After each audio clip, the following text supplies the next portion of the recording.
Hello and welcome to Notice to Mariners, our quarterly video report. Periodically throughout the year we produce these short videos to update you on the works of masters, mates, and pilots. I'm Claus Luda, rank and file member and chief of staff of the union. Right now I'm standing on a Capitol Hill rooftop and behind me is the United States Capitol. In this segment of Notice to Mariners we'll show you excerpts from our union president's testimony before Congress.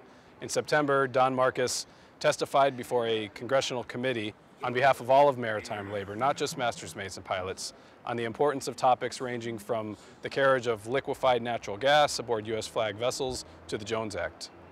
Also on this edition, we will talk about 1,300 members of the ILWU Local 333 who work in New York Harbor and the Northeast and their vote to affiliate with masters, mates, and pilots.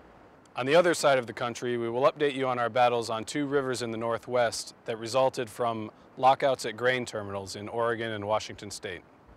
First, we will take our cameras into a congressional hearing room.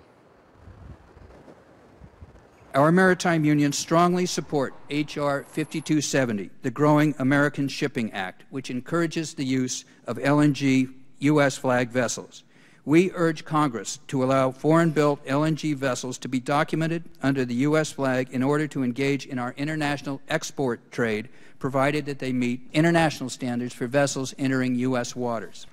Beyond the important contributions to our economy, a healthy merchant marine is vital to our national security.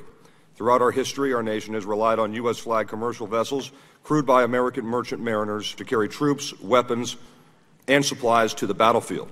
We believe that because of the level of support and the cost disadvantage that we have relative to foreign flag and flag of convenience vessels, that the authorization level called for in 2012, as soon as it's politically practical, that there be some kind of an escalation so that as time goes on, there be appropriate escalation just to keep in tune with the usual inflationary escalation of cost. So we don't have a particular number, but we believe that at some point the total number needs to be addressed if we're going to be competitive. Thank you, sir.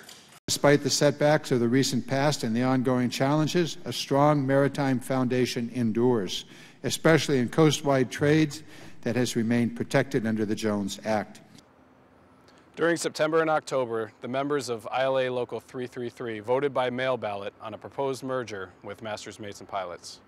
The results are in, and by an overwhelming margin, the captains and crews who work on tugs, tourist boats, and the Staten Island Ferry have voted to join our union.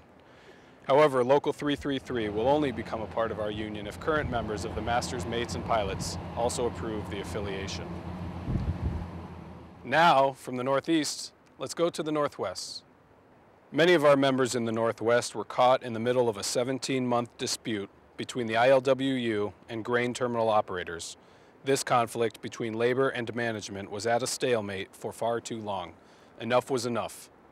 Traffic is heavy not only on our highways and streets. The Columbia and Willamette rivers are busy waterways. Without a well-trained captain and crew, disaster can strike, putting lives and our environment at risk. Because of a labor dispute with longshore workers, two Japanese-owned grain terminals are using inexperienced crews to move cargo. It's not right.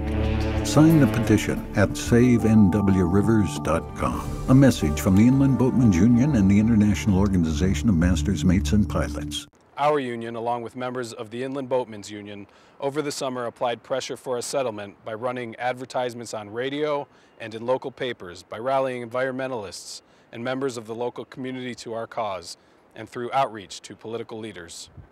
I'm happy to report that around Labor Day, the dispute ended and everyone is back to work, including our members. Government leaders, whether in Washington State or here in Washington, D.C., or anywhere in between, play a major role in our industry. The Masters, Mates, and Pilots recently released this unique whiteboard video that encapsulates our issues and our relationship with government. I encourage you to take a few minutes to watch it at bridgedeck.org and pass it along to your friends. And while you're there, check out our new homepage. We hope you found this video informative. Let us know what you think. Thanks for watching and stay tuned.